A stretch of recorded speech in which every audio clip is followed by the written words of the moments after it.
करिया दासा उणीन साहेत याचे वाढिले ठाईचे भाने टाकून या धावे ऐसा कृपेचा सागर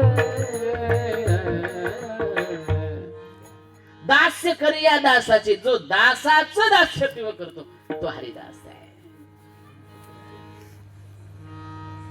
राखी दारवंटा बळीचा सारथी झाला अर्जुनाचा. अरे अर्जुनाच्या सारथीत अर्जुनाचं सारथ्य पण करतो म्हणजे किती सर्वश्रेष्ठ आहे अर्जुन. तो हरिदास आहे खरा अर्जुन. आपण हरिदास नाही आहे, आपण फक्त लावून घेतो. आपल्याला पदवी नाही टाकली तर राग येतो. ह भ प का नाही लावलं बाबा. बरं त्या ह भ प चा खरा अर्थ तरी काय माहित नाही अजून. हरभरे भाजण्यात पटाई देत का हातलातली भजे चोरण्यात पटाई देत काय. हरी भक्ती परायण जे हरीची भक्ती करण्यामध्ये तत्पर आहेत ते हरिभक्त परायण आहेत. बरं नुसतं लावून घेण्यात महत्व नाही आहे. तुम्ही किती भगवंताचं स्मरण करताय तो हरिभक्त आहे, तो हरिदास आहे. हरी तैसे हरीचे दास नाही त्यांना काहीच नाहीये. भय नाही. भय म्हणजे या मृत्यू लोकांमध्ये आल्याच गेल्याच कसलंच भय नाही त्यांना. नाही तया भय चिंता नाही संसाराची.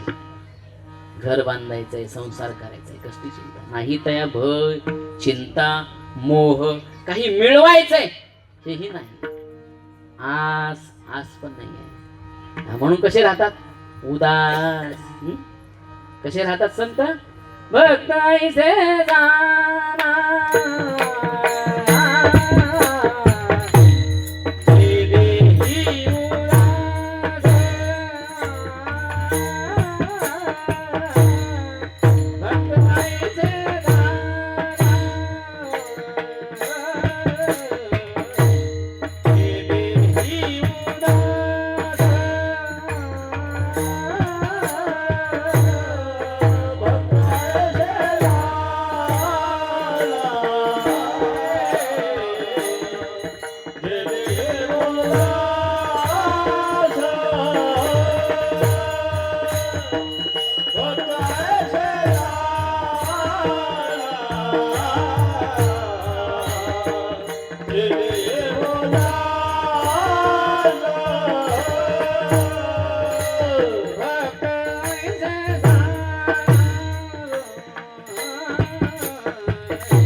भक्त ऐसे जाना.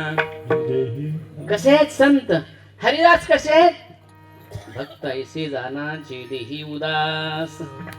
गेली आशा पाश निवारुणी. म्हटले आशा संतांच्या घरी जन्माला जे देहावर सुद्धा उदास आहेत, ज्यांना देहाची सुद्धा काळजी नाही. देवाने कपाळाला हात लावून घेतला. म्हटले काय तुकाराम महाराज मागून मागून मागितले. हरिदासाच्या घरी. अरे ज्यांच्या घरी काहीच नाही अशाच्या घरी का बरं तुम्हाला जन्माला यायचं, काय कारण आहे? ते कारण तुकोबा आहे सांगताय तुम्हाला. वैष्णवा घरी सर्व काळ, वैष्णवा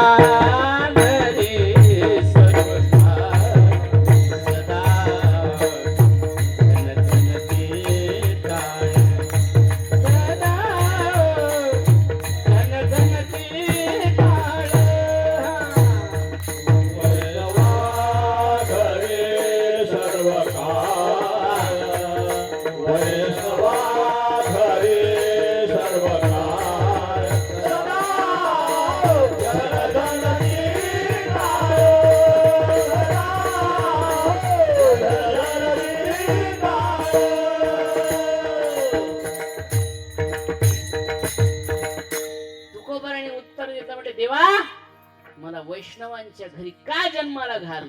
तर म्हटले त्यांच्या घरी भले श्रीमंती नाही आहे, पण त्यांच्या घरी काय वैष्णवा घरी सर्व काळ सदा झन झनती टाळ.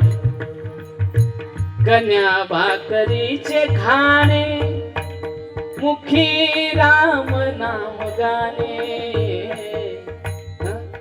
वैष्णवा घरी सर्व काळ सदा झन झनती टाळ. म्हटले त्यांच्या घरी खायला नाहीये, पण त्यांच्या घरी टाळ वाजतात.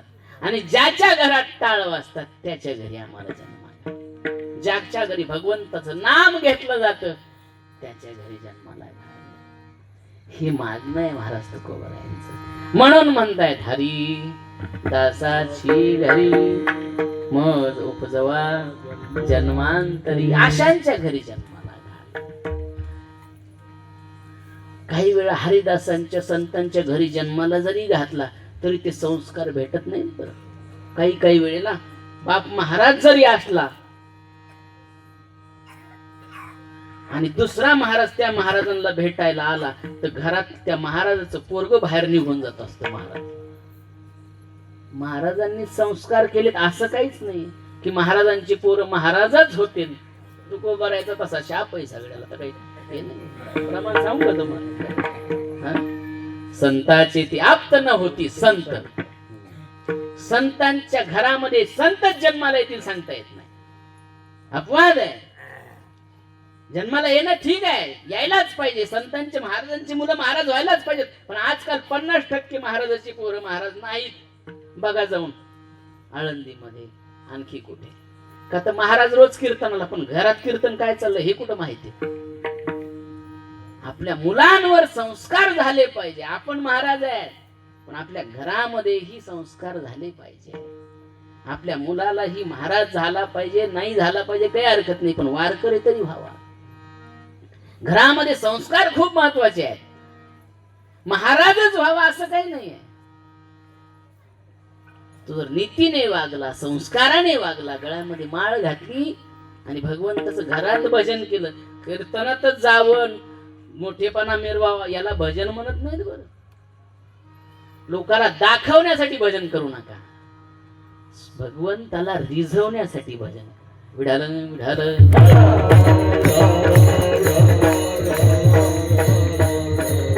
महाराज झाला म्हणजे काय घरात देवपूजा करतो का?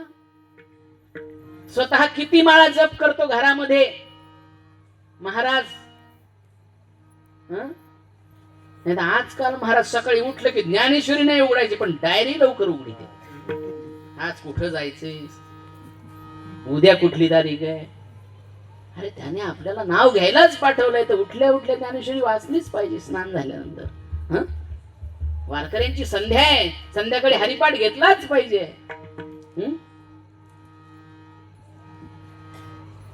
आम्ही लोकाला सांगाव रामकृष्णारी म्हणा, पण तुम्ही मानता का? तुम्ही हरिपाठ घेता का? हे संस्कार कमी होत चाललेले आहेत लोकांना. काही लोक ते म्हणत असतात ना, आपण काहीतरी आहे ना, ते आपण सांगे लोक सांगे आपण. नुसतं सांगण्यासाठी परमार्थ नसावा, परमार्थ हा आत असावा. मी किती वेळा गर्जे महाराजाकडे जातो, बोलते महाराज ते गडावर एकटे का व्हायना रोज संध्याकाळी हरिपाठ करतात महाराज. एकटे असो तिथं शेजारचे एक दोन म्हातारे येतात, नाही तर त्यांचे चुलते येतात, ते नसले ते एकटे करतात. महाराज असलं म्हणजे हरिपाठ नाही करायचं. ज्ञानोबाने सांगितले ती झाली संध्या, संदेह माझा. अरे संध्या आहे आपली, हरिपाठ घेतलाच पाहिजे रोज. वारकरी संप्रदाय हा जगाला जरी ज्ञान द्यायचं शिकवत असेल तर स्वतःच्या मनामध्ये, स्वतःच्या हृदयामध्ये ज्ञान त्याचा उदय होतोय की नाही हे पाहण्यासाठी वारकरी संप्रदाय. विढालं विढालं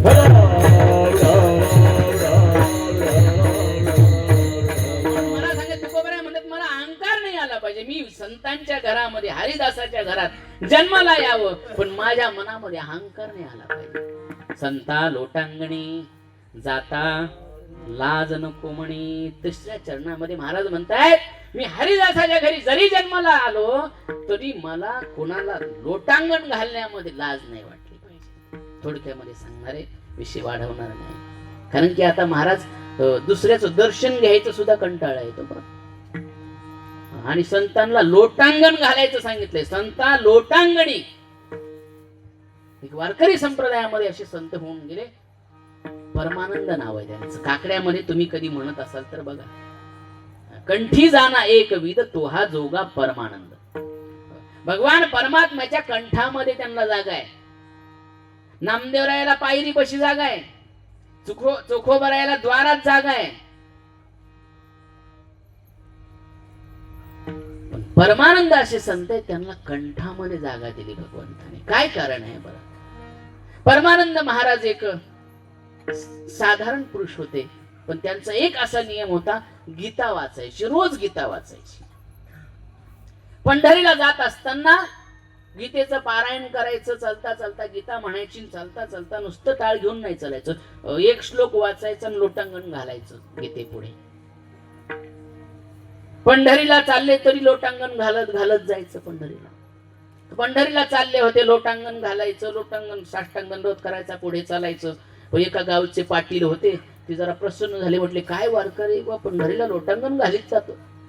पण त्याला त्यांनी नावाजलं जरा, नवे कपडे दिले घालायला. म्हटले तुमचा सत्कार करतो आम्ही. नवे सुंदर कपडे घातले आणि हे पंढरीला निघाले. जात असताना आता त्या सावकाराने नवे कपडे घातलेत. आता नवे कपड्याला जरा माणसाला मळ वगैरे लागलेला आवडत नाही. इस्त्रीचे कपडे आहेत, कुठं बसा माणूस, बसताना बी बघतो कुठं बसा. त्याला वाटायचं आता लोटांगण घालाव कसं, कपड्याला माती लागत. मनामध्ये संशय उत्पन्न झाला की आता मी लोटांगण घालीत जाणार आहे आणि आता हे कपडे घाण होते. लक्षात आलं, 2 दिवस झालं, 3 दिवस झालं तसेच चालतायत. पण नंतर लक्षात आलं की याच्यामुळे आपली भक्ती कमी पडते.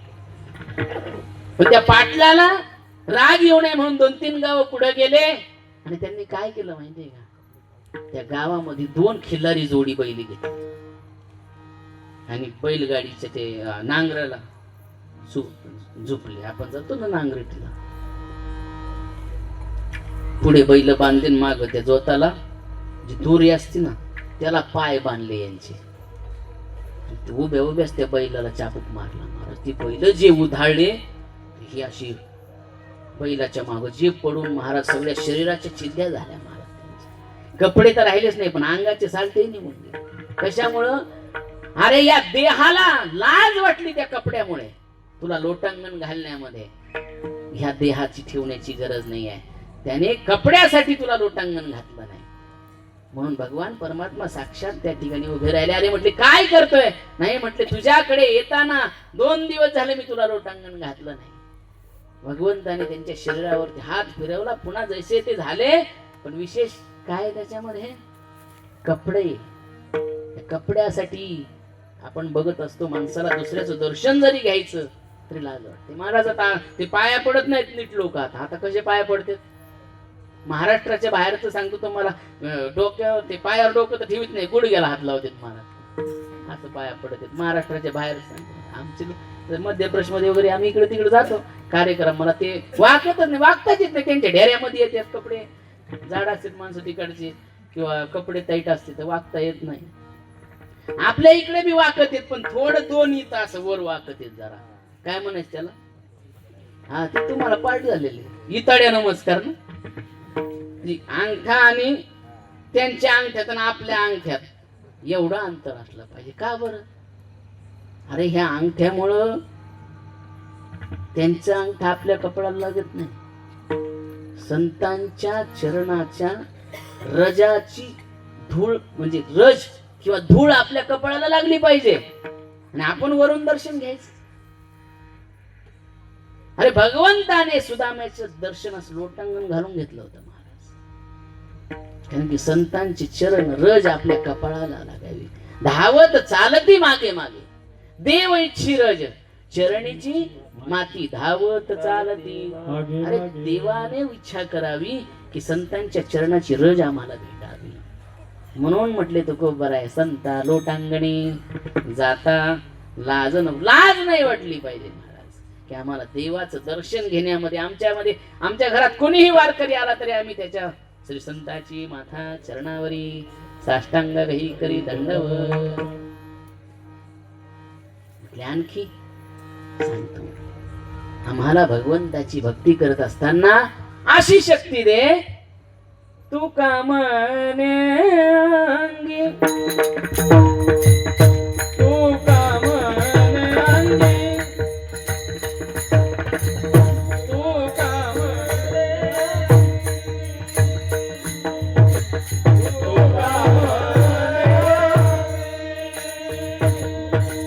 तू कामने अंगी, तू कामने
श्रीमंत श्री तुकोबराय म्हणतात की या हरिदासाच्या घरी जन्माला घातल्यानंतर मला एक शक्ती दे. कुठली? की भगवंताच्या नामाची शक्ती.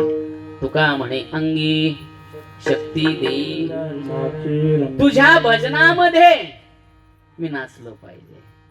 आणि जो भगवंताच्या भजनात नाचतो ना, धन्य जगी तोची एक, धन्य जगी हरी रंगी नाचे, धन्य जगी तोची एक.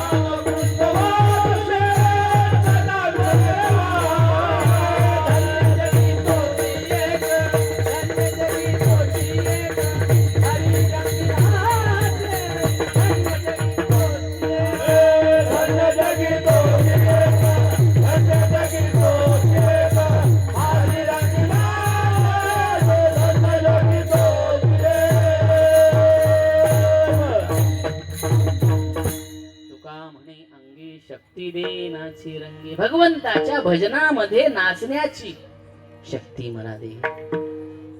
धन्य जगी तूची हरी रंगी नाचे, राम कृष्ण वासुदेव सदा स्मरे वाचे.